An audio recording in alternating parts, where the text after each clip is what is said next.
काय मेहनत घेतली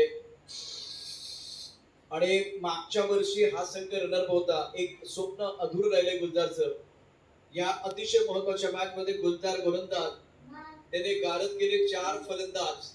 हॅट्रिक सर्वात महत्वाचं म्हणजे हॅट्रिक आली. हॅट्रिक बद्दल काय सांगशील गुलजार? यापूर्वी कधी हॅट्रिक घेतली होती?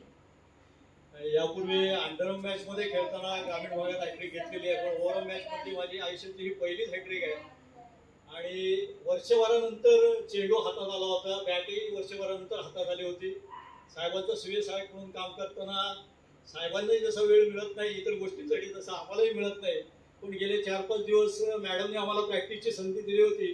त्यातून जी काही 4-5 दिवस प्रॅक्टिस झाली त्याचं जे फळ आहे आणि हे सगळं जे यश आहे ते आमच्या सांघिक खेळाचं यश आहे असं मी म्हणेन.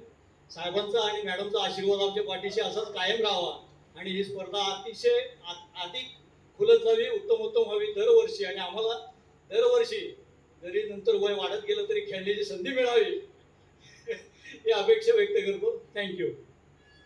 ही जी कामगिरी आहे ती कोणाला समर्पित करशील? कारण असं सातत्यानं होत नाही. 4 गडी बाद केले तर हॅट्रिक पण आले. मी संचालक टीमला नक्कीच समर्पित करेन. त्यांनीच मला प्रोत्साहन दिलं. विकेट घेऊ नको म्हणून सांगत होते आणि मला आणखी ऊर्जा मिळत होती. विशेष करून माझे जुने मित्र आणि आमचे वैभव शेठ हे वारंवार माझ्याशी टिफिनच्या तिथे चर्चा करत होते. गुलजार अभिनंदन. जबरदस्त कामगिरी केली.